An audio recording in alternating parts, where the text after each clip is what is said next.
Hello, everyone, and thanks for joining us today for our customary time with Tony Khan ahead of our pay-per-view events. This one to discuss Revolution just ahead this Sunday from the Chase Center in San Francisco.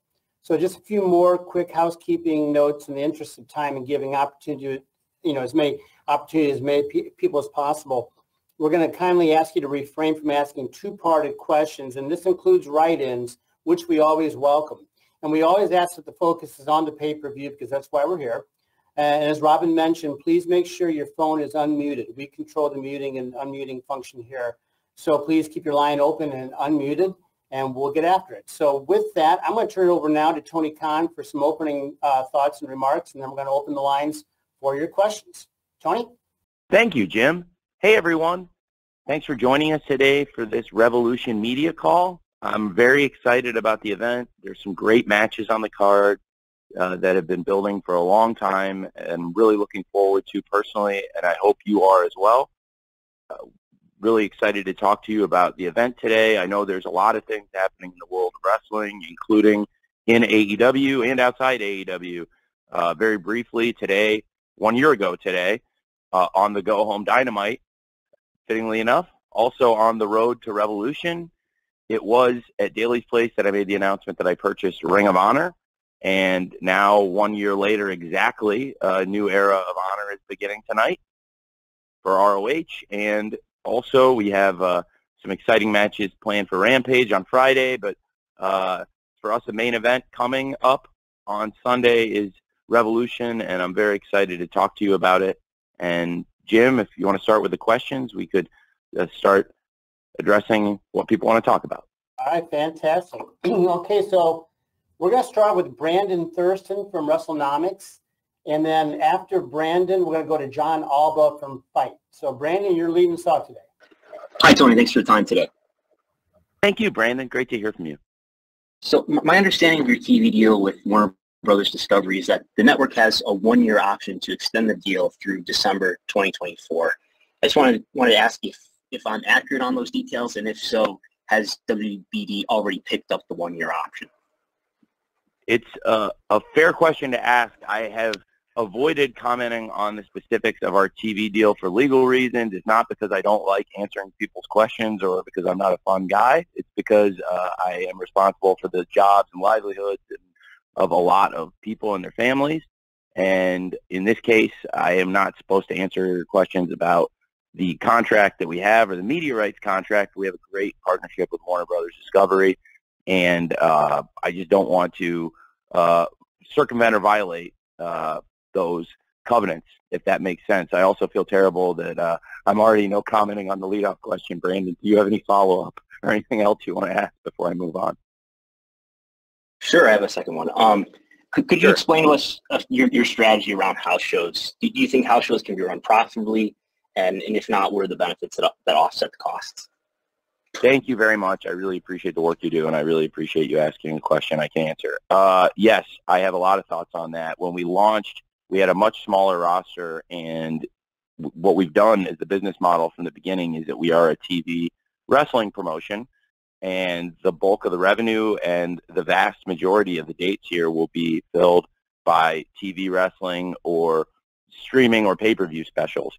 And with the rosters expanded, we have more availability, more dates on people, and also I do believe there's the ability to run house shows profitably, but I do think it's very, very challenging to make money on a house show, as we're seeing, and that's why we're learning the economics of it. We're trying to build that division up slowly to where we can do regular house shows and do more of them, but right now it's kind of a stick and move situation. We're in the process of developing more house shows to follow up on House Rules in Ohio on March 18th in Troy, Ohio. We're all excited about that, and we're benchmarking that.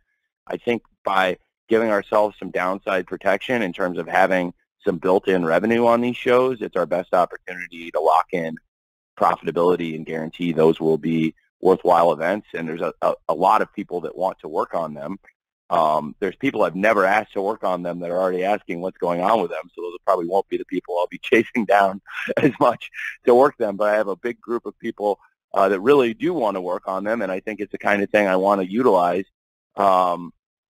to the benefit of the roster, because the vast majority of the roster has made it clear that this is something they do want, house shows, and most people are chasing me down that they do want to work on the house show. So I'm very excited about that. And I think as we come out of Revolution, that'll be something very exciting for us that we have house rules coming not long after this huge pay-per-view. Thanks very much, Brandon, for your questions. Thanks, Brandon. Okay, as promised, I'm going to go to John Alva from Fight. And John is going to be followed by a write-in from Mike Johnson of PW Insider. John, your line is open. Thank you, Jim. Tony, always great to chat with you, especially before the pay-per-view here.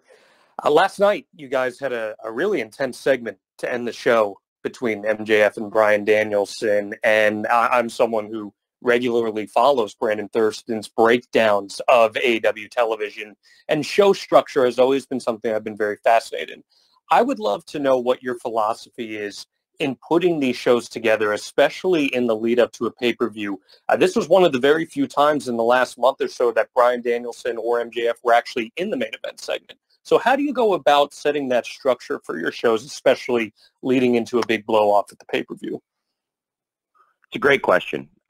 And it has been a mixture of trying to feature all of the prominent stories, most or many of which are featured in this pay-per-view Revolution on Sunday. And in doing so, trying to slot things in the show in a way that would do a favorable TV rating, and taking what has happened in prior weeks, trying to learn from that and do a better job the following week. I know that last week was the best we've done in a very long time on ratings, and one of our real high benchmark results, I really believe. I think it was tremendous for us to have not only our best audience, our biggest audience, and our biggest number in the 18 to 49 demographic of all of 2023, but also it was our biggest audience since the 3-year anniversary show of Dynamite on October 5th, I believe, and also the highest number in the key 18 to 49 ratings demographic that we've had since AEW Grand Slam on September 21st. Those are two of the most important shows on the annual calendar. And last week was a great episode, but it was also, some people thought it wasn't the most stacked up card of main event matches. It wasn't a special super card edition necessarily. It was a strong card, I thought, and strong stories, and I thought it showed that a lot of what we've been doing has been working, and there was a lot of interest in a number of the stories, including MJF and Bryan Danielson. A lot of their stuff has been in prominent positions in the show, but as you mentioned, not always at the end of the show. And in this case, leading into the pay-per-view, I thought that was appropriate, but also I've tried to put them in positions where they would have the best chance to get the biggest audience while balancing out what would be in the main event segments. Last week was a great example, I think, of a pretty steady ratings pattern throughout the show. We have a great lead-in, and we did very well last week to hold that lead-in, but also it led to steady results through the show. So it's a mix of trying to feature all the stories in prominent positions. A lot of times for Bryan and Max, it hasn't been the main event segment. It's been in that crossover around the 9 o'clock Eastern hour, or at the top of the show when we have a great lead-in flow, like we did for Max versus Takeshita opening the show. So it was a very exciting, intense promo segment, and I thought it was a great way to end the show. And I've seen examples of our shows and other shows where there's been a great main event promo segment. It's not what we always do, but there's times where I think it can be very effective, and I thought it was very effective last night with Bryan Danielson and those final words directed towards MJF ahead of the 60-minute Iron Man match this Sunday on pay-per-view at Revolution. Thank you, John. Thanks, John. I'm going to read you a writing question from Mike Johnson from PW Insider. I'm going to ask Chris Mueller from Bleacher Report to be ready after Tony replies to this question from Mike, inspired by Revolution. His question, Tony: we just hit the 3-year anniversary of Revolution 2020 in Chicago, which was the last AEW pay-per-view before the pandemic took hold. Looking back on that night, What are the lessons you think you and the company have learned that inform how you promote, book, and present major events now, like Revolution in a couple days from now? It was one of the most important events we've ever done. I learned a lot from it, and a lot in wrestling has changed, and I'm really glad this question came up. That I think I'll note for the record that this is a question I was asked, not things I brought up. That is one of my favorite events. I think it's probably my favorite pay-per-view event we've ever done.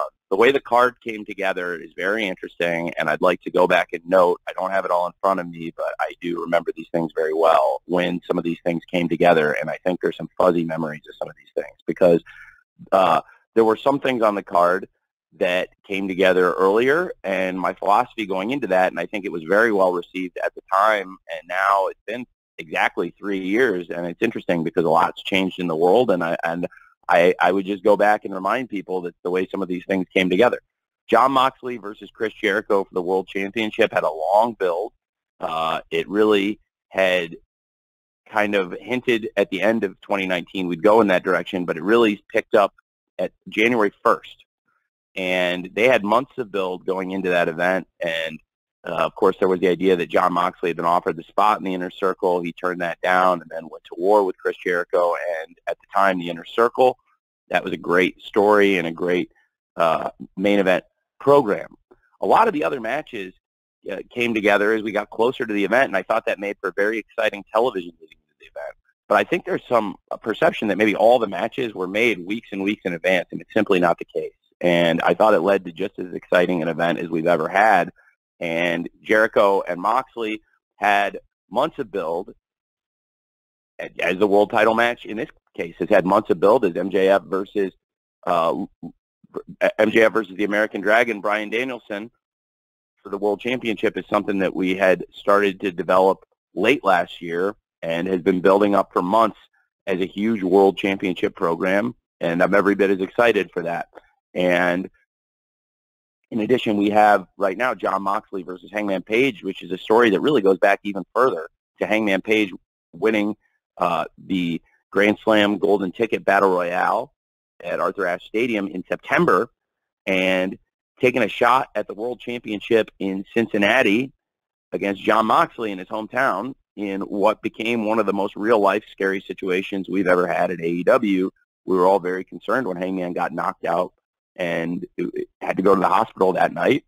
And I'll never forget going to talk to Hangman that night and just being so relieved and seeing him smiling and that he was okay, given how scared we were when we stretchered him out of there. And to think now, here we are, this thing's come full circle. It's one of the most exciting programs in wrestling.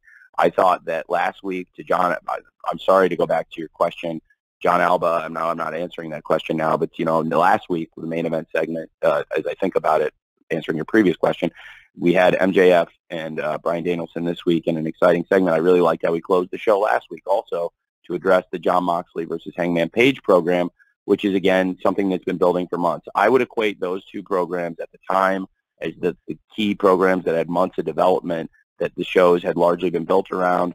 It was a similar situation there, where you had at the time you had Jon Moxley versus Chris Jericho and Cody Rhodes versus MJF were programs that had months of build behind them, and I think were really red hot going into the pay-per-view. And I felt that way, these past few weeks about MJF versus Bryan Danielson in the 60-minute Iron Man match for the World Championship, and about Jon Moxley versus Hangman Page for the World Championship. Other great matches on the show did not come together until the last 2 weeks.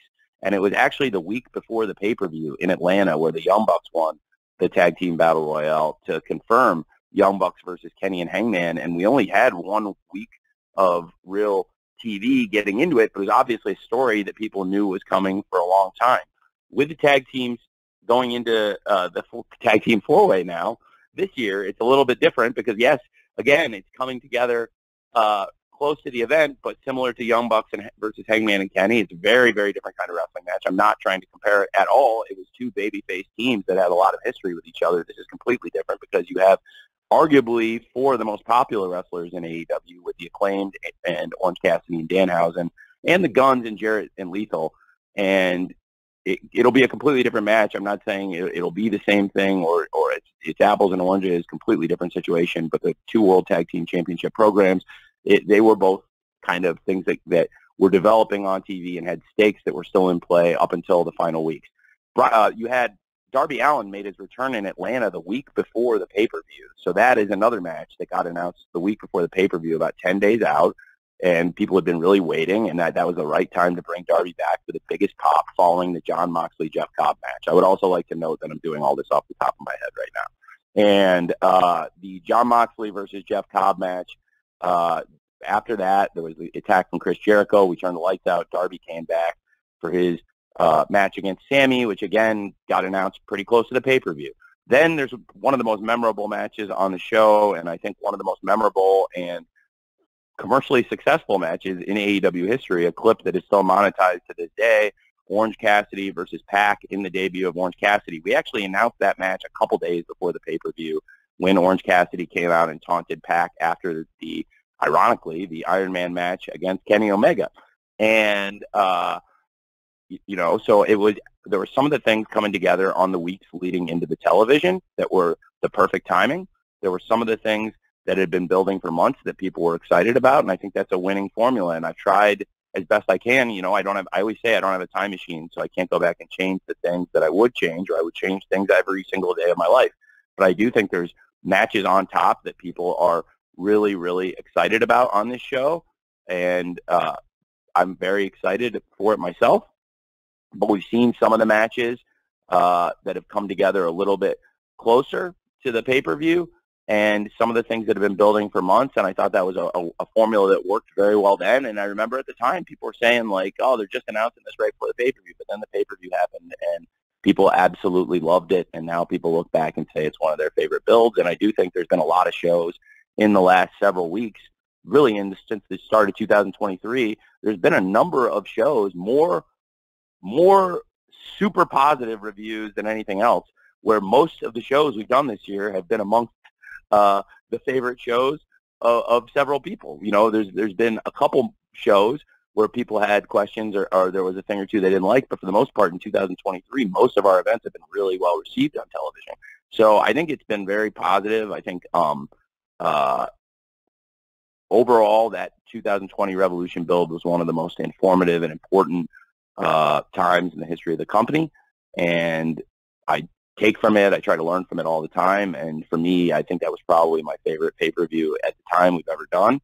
And of course, it was challenging to go into the pandemic after that, but now it's great to be back on the road every single week, and certainly that event in Chicago 3 years ago today, or 3 years ago yesterday, I guess, would mark one of the most important nights in AEW history.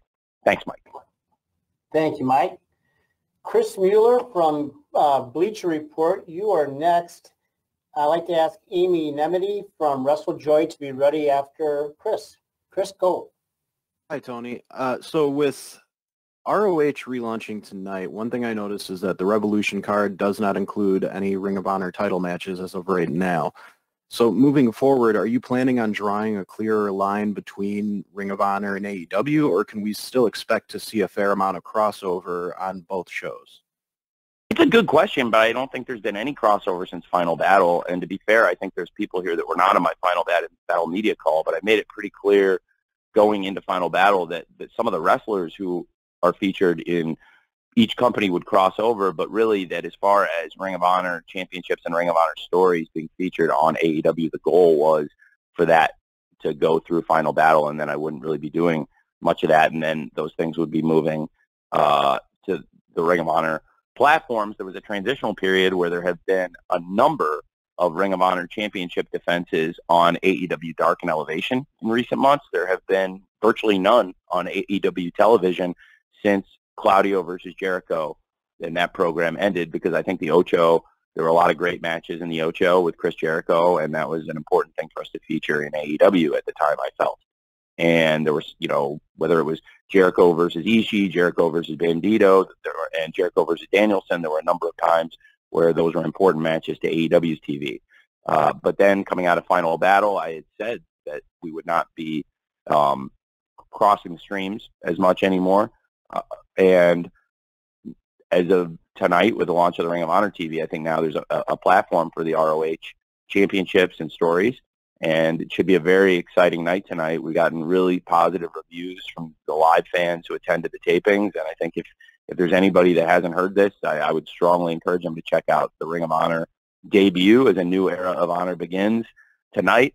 But yeah, just so you know, that's something I have been trying to do for months, and I think a lot of people have taken notice of it, and it's been mostly received pretty positively, and that's why it's been that way for a couple months.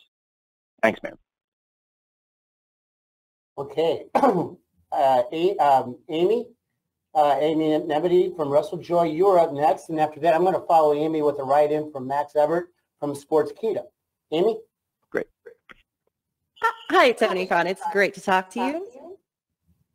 Hey. So I wanted to talk about the Women's Triple Threat Championship match at Revolution. We have Jamie Hayter, who's an incredible fighting champion, banger matches, crowd loves her.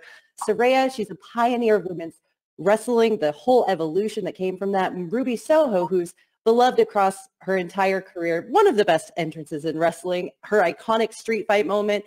Everybody's coming into this match on a huge high, especially in AEW. I wanted to ask what your thoughts were on each of the competitors, as well as how they represent the locker room in this AEW Originals / the Outsiders, so to speak, divide. Thank you. Thank you. It's a great question, and I'm looking forward to the three-way match for the Women's World Championship this Sunday on pay-per-view at AEW Revolution. I think, as you said, each of them represents a very different history in pro wrestling and in particular in AEW, and each of them has a very different perception among the locker room. I'm probably not the best person to speak of how people are perceived in the locker room, but I can speak to what I know to be a fact and what I think. Jamie Hayter's been with us since the first year of AEW, and since 2019, she's developed into such an amazing pro wrestler. She's grown, and she's become very popular with the crowds, and she has become one of the world's top wrestlers. And it's been amazing to watch that transformation take place on AEW television. Some of that transformation took place away from AEW television, frankly. She came back after the pandemic as a completely different performer and a completely different, with a very different look, and being able to do some different things in the ring and in the presentation of Jamie Hayter. So I believe Jamie Hayter is a very important wrestler in AEW and a great champion who is capable of having great matches and has a great connection with our audience. Ruby Soho has been here for a long time. She hasn't been here the whole time, but I think she's been here for, roughly half of the length of AEW, which is why it's fitting that I think she's in the middle of this thing, because she's worked with Saraya and Saraya's friends in the past, so she does have a closer relationship to them than a lot of our locker room would, and knows them well, and also has a close relationship to our locker room and knows them a lot better than somebody who just walked in off the street like Saraya. And Ruby Soho is also a great wrestler.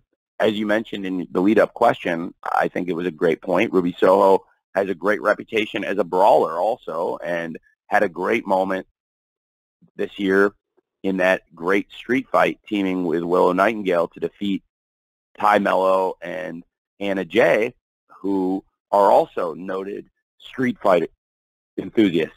And I thought that was a great match, and Ruby Soho is having a great year and has picked up some really big wins in AEW this year and is certainly a very worthy top contender. You have Saraya on the other end of this spectrum, who has come into AEW as a big-name free agent and has gotten a great platform.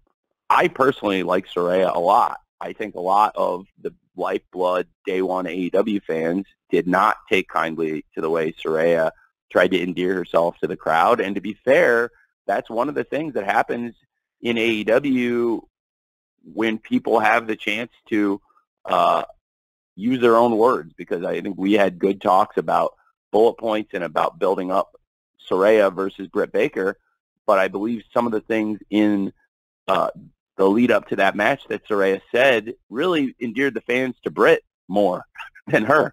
And because these are fans that have been with AEW from day one and probably didn't agree with her perception and her perspective on the company when she arrived. But I also think that helped me find a way to utilize everybody in what can be an exciting program for them, and what I hope will be a great match for all three women on this huge pay-per-view card. And it's one of the biggest events in our history, and there's so much great wrestling on this show, and I think this match fits like a glove. I'm very excited for it. It's been building up for a long time also, and I really look forward to this three-way match. I have a lot of respect for all three women. I think they all have different wrestling styles, and they all have different histories in the wrestling business, and especially here with their times and experiences in AEW. And I think all of that will make for a very interesting match and hopefully a great match this Sunday at Revolution.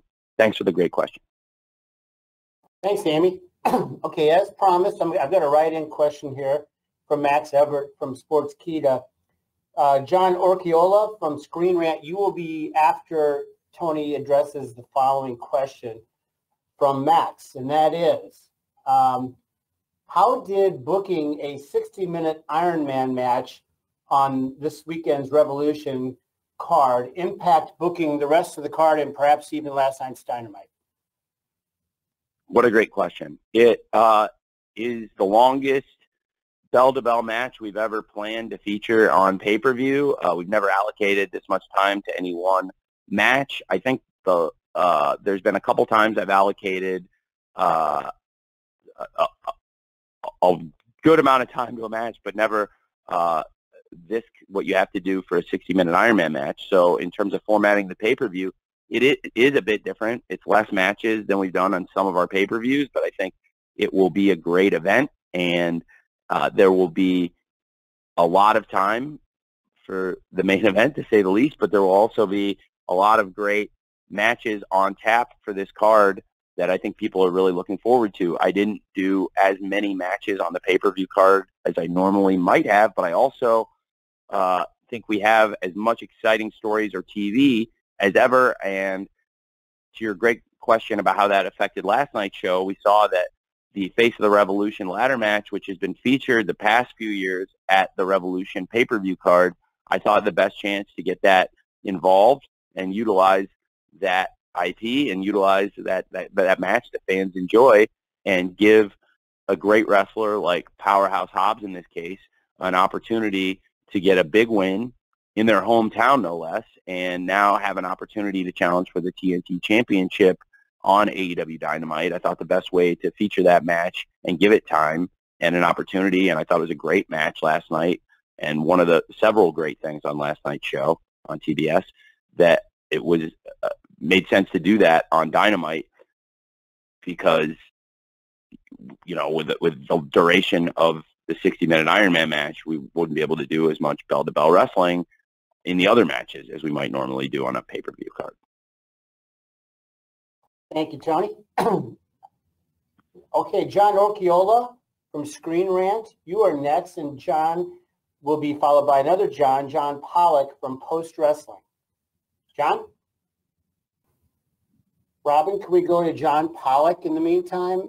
John, if you're ready, John Pollock, and we can try John Orchiola after that. Available? Oh, sorry. This is John Pearson, but I can ask my question if you want. John, who are you with? I'm with Triple Threat, not Screen Rant. Go ahead and proceed. Thank you. Thank you, Tony, for taking my question here. It is on Ricky Starks.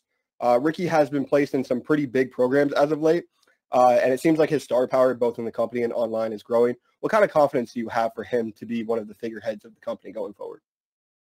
I think Ricky Starks is a great wrestler. I've had a great feeling about him since he arrived in AEW, and I really enjoy working with him. And he's had some big wins, and he's had some great moments in AEW in the past several months. I thought he ended 2022 on a real high note with a great match against MJF at AEW Winter is Coming for the World Championship. And he's had great showings in several matches, including the very first match in AEW in 2023 in Seattle versus Chris Jericho.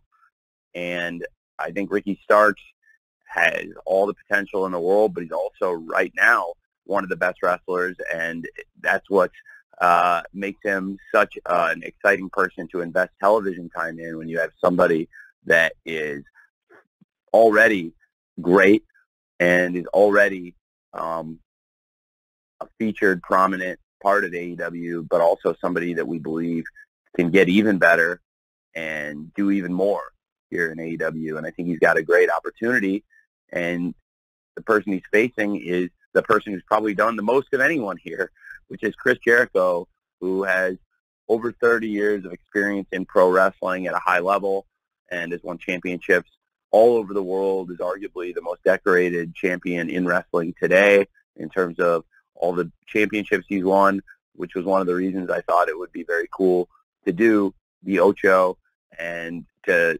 really highlight all of Chris's accomplishments and championships. And it was one of the few ways I could think to add another world championship that has that kind of great history to Chris's legendary, unprecedented resume.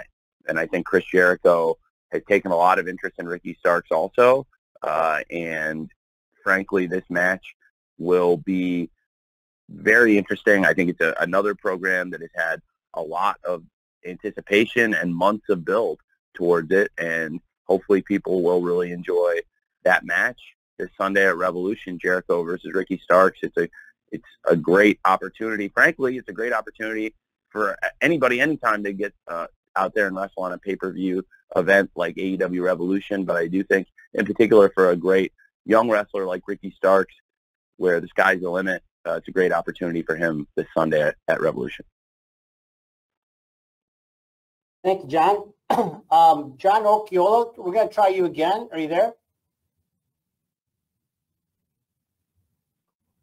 Here. Hi, can you hear me? We can. Yep. Excellent. Excellent. Sorry about that. Hi, Tony. Good to talk to you again. Hey, good to talk to you. Yeah. So more and more AEW has crossed over into mainstream entertainment. And, you know, as a fan, it's really awesome to see. Like, I know Britt Baker is a big fan of Cobra Kai. She went to the season 5 premiere. I know Anthony Bowens is a huge fan of The Last of Us. Are AEW wrestlers free to take side projects, acting in movies and TV shows? And are there any in the works?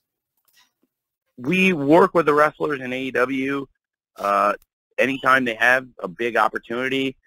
If people come to us and say this is going to be good for us, and even if it doesn't even have to be great for the company, as long as it's not going to hurt the company, if it's going to be good for them, I want people to have these opportunities and take advantage of them. And I want a happy roster, and as long as it's not going to hurt AEW, I want to try and facilitate that. So when people have opportunities in film, television, or other media, if it's not going to affect the storylines of the TV in a major detrimental way, then of course we always want to try and accommodate these things when possible. And we've had people come into AEW, and that was one of the reasons they really wanted to come here, is there are other opportunities in wrestling. They weren't given that kind of freedom for outside projects when they're not working on TV for us. So I think that's a great question, and I think that's one of the things where we've set ourselves apart as being a very accommodating place to come and wrestle. Thank you. Tony, I've got a write-in here from Joey Hayden from the Dallas Morning News I'm going to read to you. And then after I do that, Trevor Robb from the Edmonton Journal will follow. Joey Hayden from the Dallas Morning News asks, was there any thought to work Adam Cole back into the mix ahead of the Revolution pay-per-view, or did his recovery more accurately align to be his comeback match to the debut of All Access? Jim, can you ask that one more time? Sorry, my phone cut out mid-question for a second. Can you please, I want to make sure I didn't miss any words. Thanks. Joey wants to know, was there any thought to working in Adam Cole into the mix ahead of the Revolution pay-per-view, or did his recovery was it a better fit for his comeback match to the debut of the All Access program?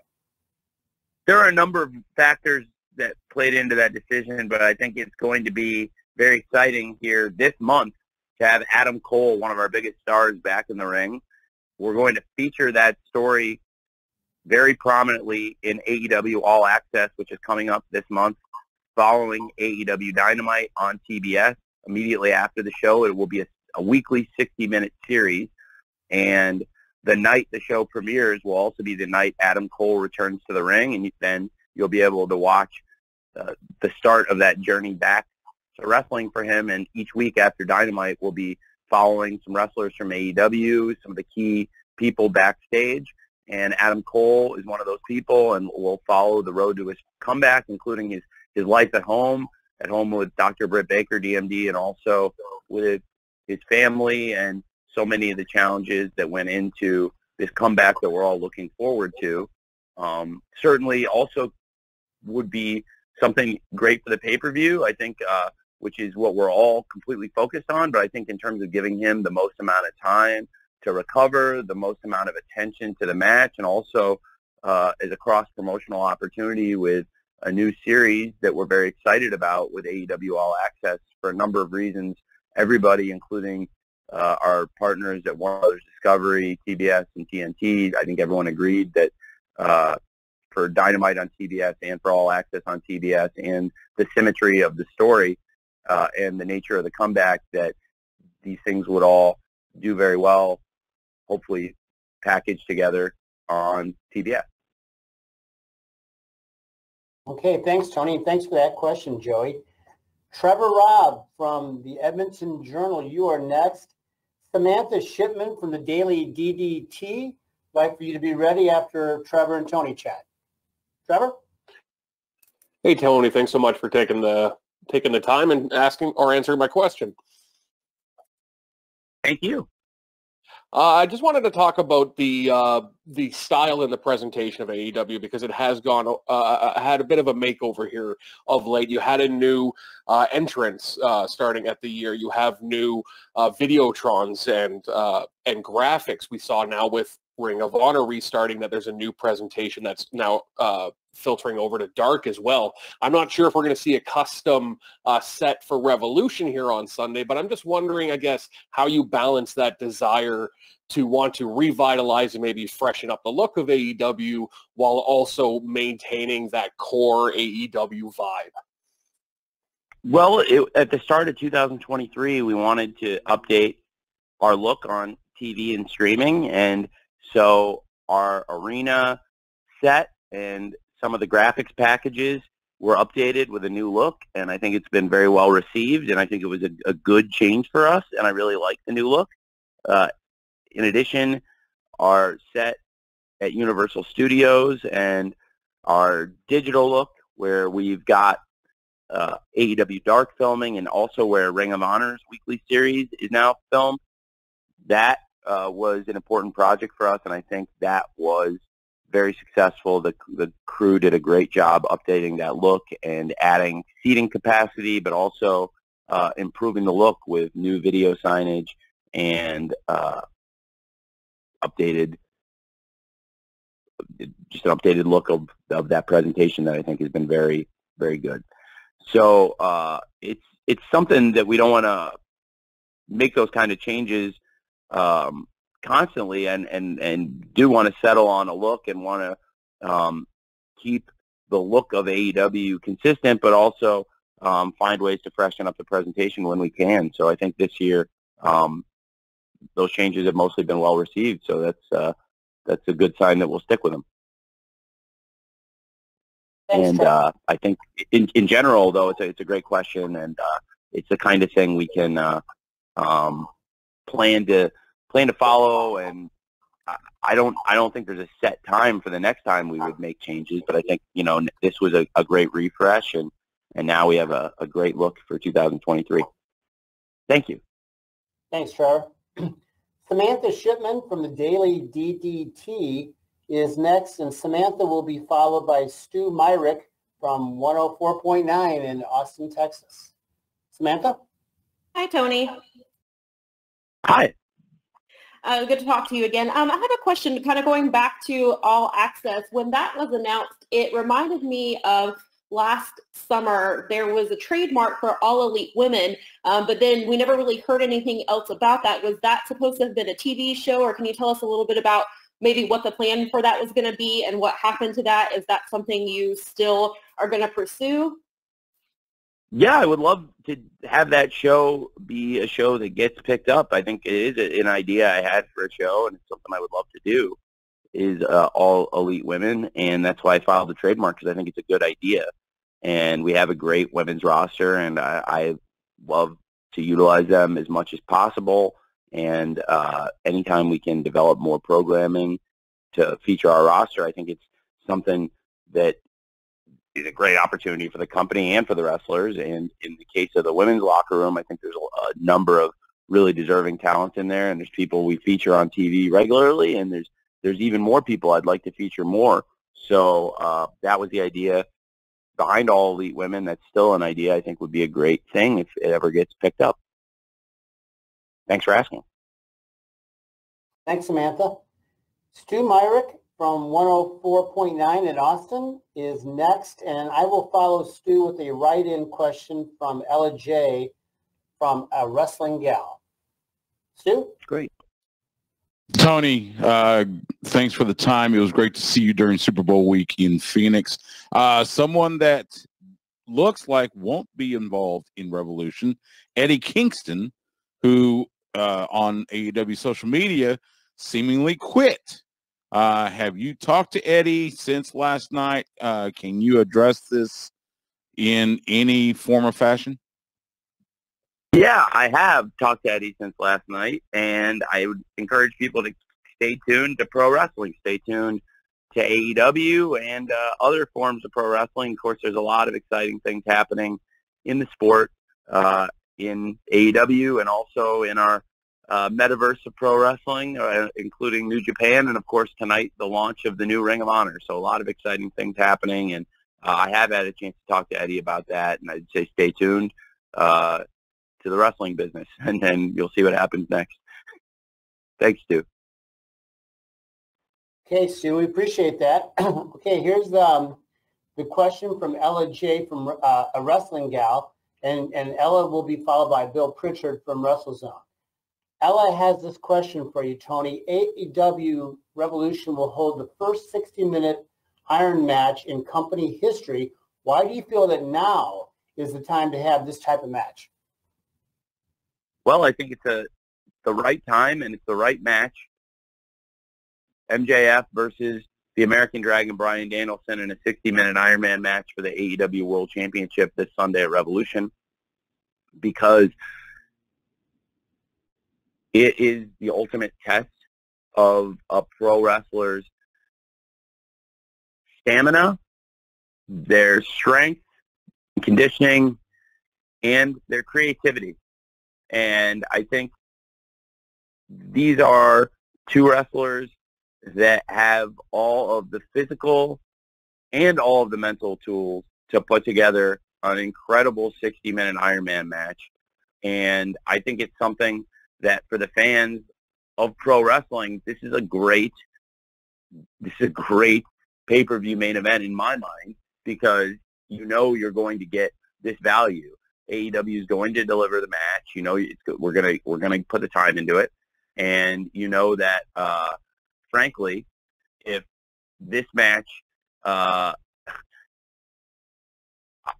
months and months, I think people would love to see any kind of Bryan Danielson versus MJF match. The story's been building, and I think a one-on-one, one-fall match would be very exciting, and I think people would really look forward to it, and it would be a great pay-per-view event. I think it adds that much more to this as a hook, knowing that it's going to be a 60-minute Ironman match. We've never had a 60-minute Ironman match before, and, you know, the first 30-minute Ironman match I referenced earlier on the call was on the road to Revolution, actually on the go-home television in Kansas City 3 years ago this week. And that was an amazing match. And to think that we're going to go twice as long in this match, it is crazy to think. And I thought that was a great value for the fans to get that match on TV. You don't normally get things like that on TV. At least you didn't when we launched. And now there's so much great wrestling, largely on AEW TV every week. And I believe the nature of the match, the duration, the rules, the structure and the format, it all lends itself to a classic.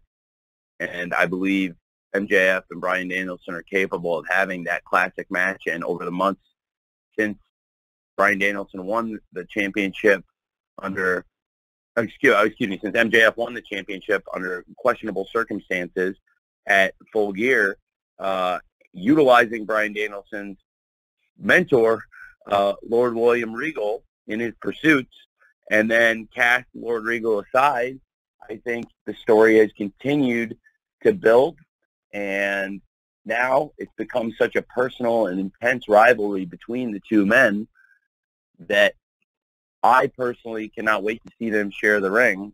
And the thought of them sharing the ring for 60 minutes this Sunday gets me very excited as a wrestling fan.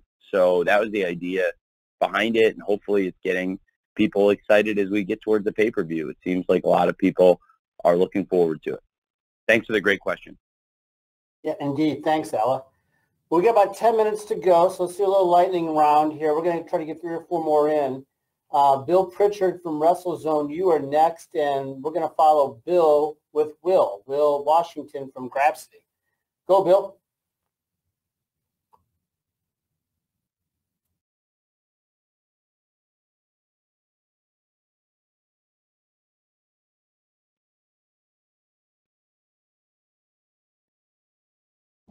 Bill, we can't hear you if you're asking a question.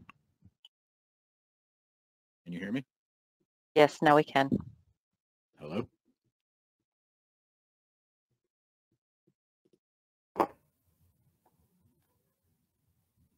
Bill, can you hear us?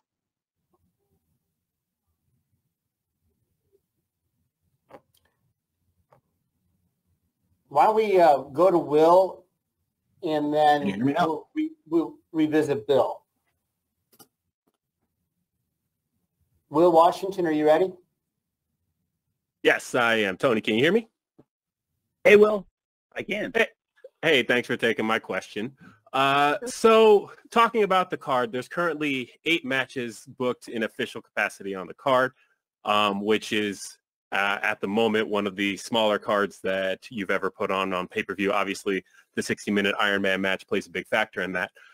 Do you foresee, with Rampage coming up, any other matches being added? We noticed that, of course, the TBS title isn't being defended this time around. You had a program being built between Swerve Strickland and Keith Lee that doesn't have a match on here yet. Do you anticipate adding any more matches to the card as we get closer, or do you think it's pretty set with the 8?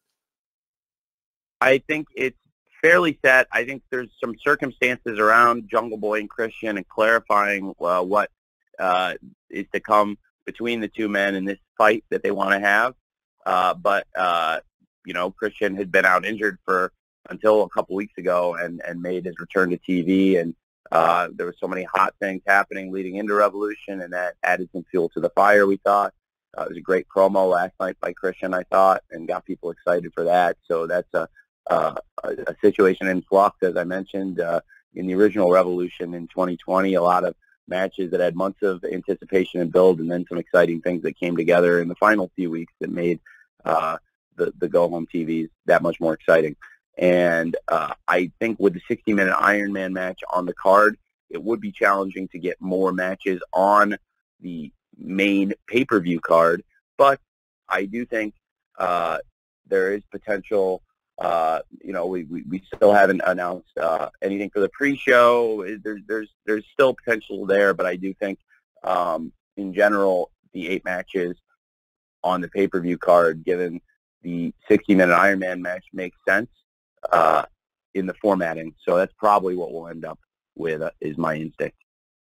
Thanks for asking, Will. It's a great question, and I know that I think people should still tune into Rampage, because there will be impact on the event this weekend from tomorrow's show.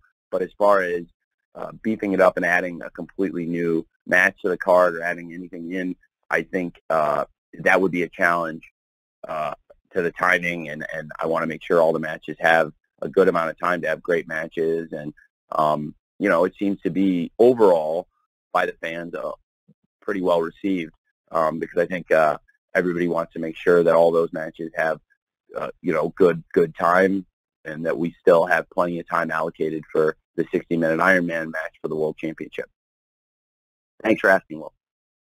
Thanks, Will. We're going to try Bill Pritchard again. So Bill, be ready here. And then I'm going to follow Bill with a write-in from Corey Smith of City Wrestling Radio.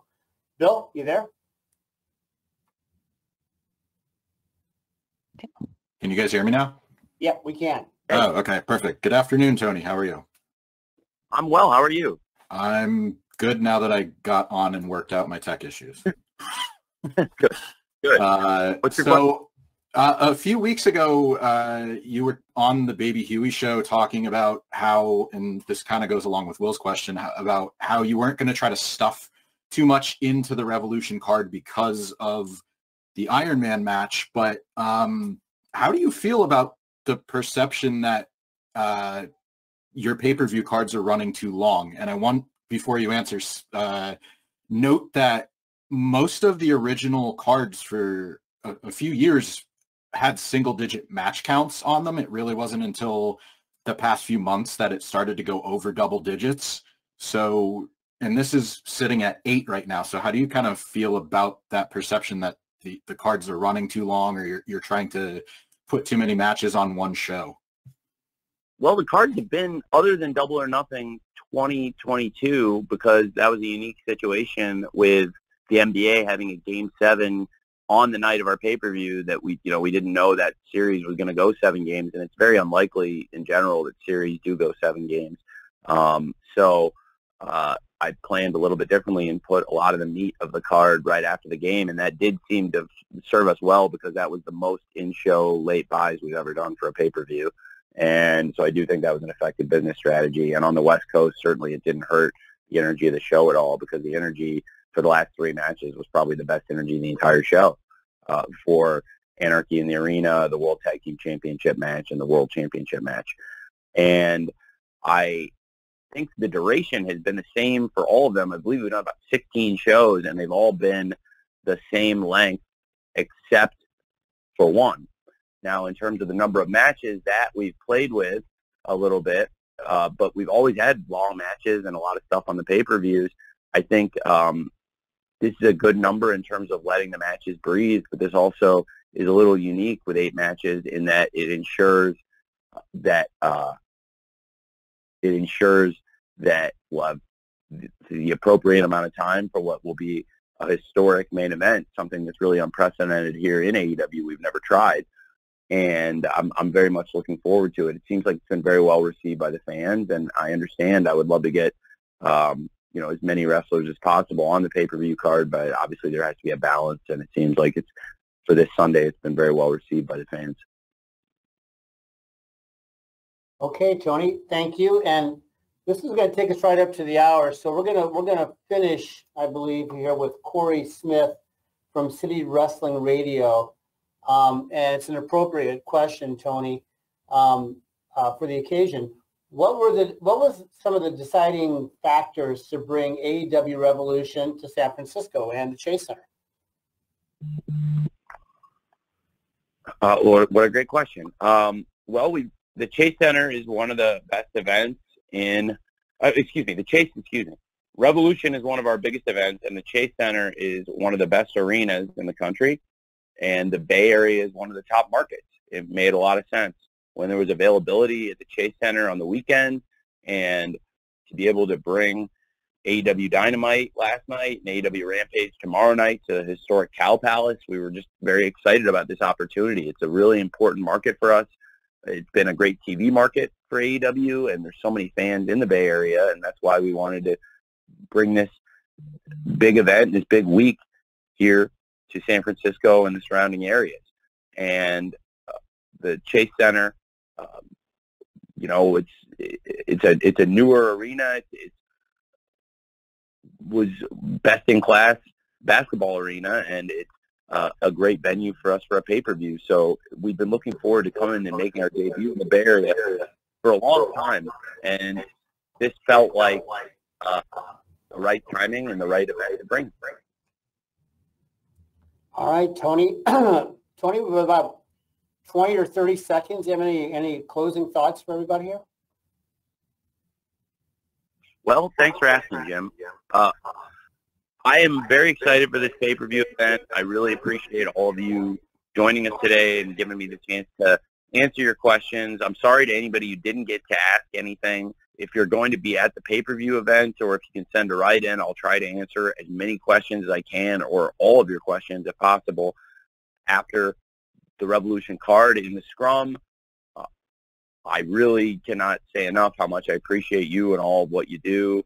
On an individual basis, I enjoy interacting with you.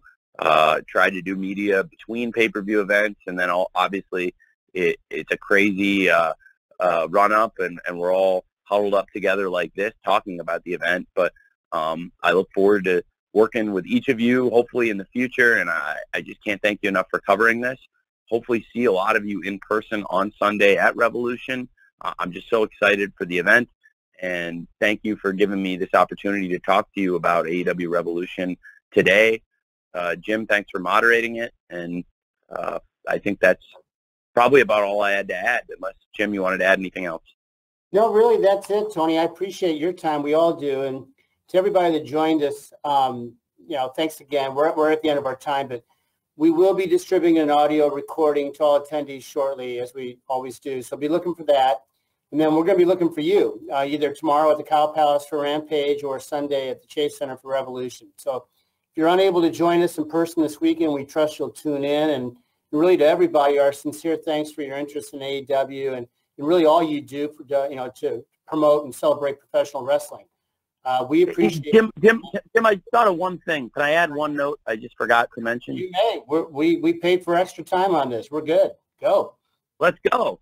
Well, there you go. So we're in overtime now, and I just wanted to mention to you that I thought that we had some excellent promos on last night's show, and I briefly mentioned when it came up about the main event segment. We had Bryan Danielson out there, and he said some very powerful things to MJF, and they've said a lot of powerful things in their promos leading up to that great match. I thought there were some great promos on last night's show, and I felt like I'd be remiss if I didn't mention Hangman Page. I thought did a great promo, and in particular, I thought Jon Moxley did one of my personal favorite wrestling promos I've seen. I thought it was certainly one of the best promos I've seen this year and in recent years, and he shot it after the match for the Countdown show, and I didn't mention this on the call, but the Countdown to Revolution will be tomorrow night immediately after AEW Rampage on TNT at 11 p.m. There'll be a lot of great videos and interviews in there. I'd be remiss if I didn't bring up the Countdown, but also I just feel like Moxley and Hangman have done so much to each other and said so much to each other in the build to this Texas Death Match, and I just wanted to note again, if you haven't seen that promo, please check it out. If you're a wrestling fan, I thought, to me, it was one of the best interviews or promos I've seen. To see Jon Moxley bleeding on the staircase and saying the things he said, I thought it was very powerful, and that's why I wanted to feature it in a prominent position last night ahead of Revolution. And I just have to give so much credit to them, and I wanted to just note that because I realized I hadn't brought it up at all in this call. Thanks, Jim. Okay, thanks, Tony. Appreciate it. And again, just everybody on the line, we really do appreciate your interest, and really above all, the wrestling fans, fans of AEW, fans of wrestling, appreciate all you do. So hope to see you guys this weekend, and best wishes in the meantime. Cheers. Thanks, everyone.